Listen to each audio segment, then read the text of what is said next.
দিনাজপুরে বিভিন্ন স্কুল শিক্ষার্থীদের অংশগ্রহণে চলছে বৃক্ষরোপণ অভিযান। আর এই উদ্যোগের ফলে সবুজ শোভিত হয়ে উঠছে খানসামা ইউনিয়নের রাস্তার দুই পাশ। শিক্ষক শিক্ষার্থীরা বলছেন, পরিবেশের ভারসাম্য রক্ষায় প্রয়োজনীয় বনভূমির ঘাটতি পূরণ দূর করার লক্ষ্য নিয়েই চলছে বৃক্ষরোপণ কার্যক্রম। দিনাজপুর জেলা প্রতিনিধি মুসাফিরুল রাশিদের তথ্য ভিডিও চিত্র নিয়ে ডেস্ক রিপোর্ট। কেউ কোদাল দিয়ে মাটি খুঁড়ছেন, কেউ রোপণ করছেন গাছের চারা, কেউ দিচ্ছেন পানি, আবার কেউ বা বেঁধে দিচ্ছেন গাছের চারাটি। এমনিভাবে দিনাজপুরের খানসামা উপজেলার আলোকঝাড়ি ইউনিয়নের ৮ কিলোমিটার রাস্তার দুই ধারে ইতোমধ্যেই ৯০০ ফলদ চারা রোপণ করেছে শিক্ষার্থীরা।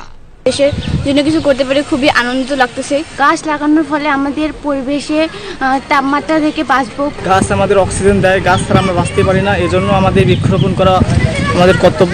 উপজেলার মেরিট ক্রিয়েটিভ রেসিডেন্সিয়াল স্কুলের শিক্ষার্থীদের উদ্যোগে ক্লাসের অবসরে শিক্ষকের নেতৃত্বে স্কুলের দুই ধারের রাস্তায় চলছে বৃক্ষরোপণ অভিযান।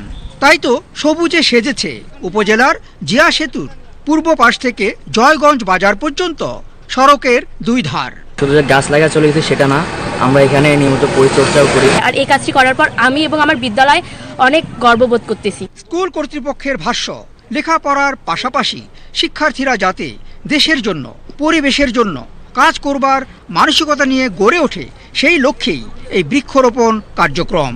বিভিন্ন ফলের গাছ, জাম, আম, কাঁঠাল, পরিবেশের যে গাছ বিশেষ প্রয়োজন, এই জন্য ছেলেমেয়েরা বৃক্ষরোপণ করতেছে। উপজেলা প্রশাসন বলছে, বিভিন্ন স্কুলের শিক্ষার্থীদের নিয়ে এমনিভাবে চলমান আছে বৃক্ষরোপণ অভিযান। মেরিট রেসিডেন্সিয়াল স্কুলের এই উদ্যোগকে অনুসরণ করে অন্যান্য সকল শিক্ষা প্রতিষ্ঠান প্রধানদের আহ্বান জানাবো, যেন তারা আমাদের শিক্ষার্থীদের দিয়ে বৃক্ষরোপণ করে গত বছর এবং এবছর সারা দেশে যে তাপদাহ চলেছে সেটা নিয়ন্ত্রণে যেন উল্লেখযোগ্য ভূমিকা পালন করে। জলবায়ু পরিবর্তনের ফলে দেশের আবহাওয়ায় যে বিরূপ পরিবর্তন এসেছে, তাতে প্রত্যেকেরই উচিত বছরে অন্তত একটি করে গাছের চারা রোপণ করা।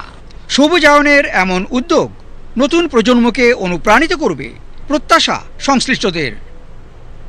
শাহেদ জাহিদি, বাংলাদেশ টেলিভিশন।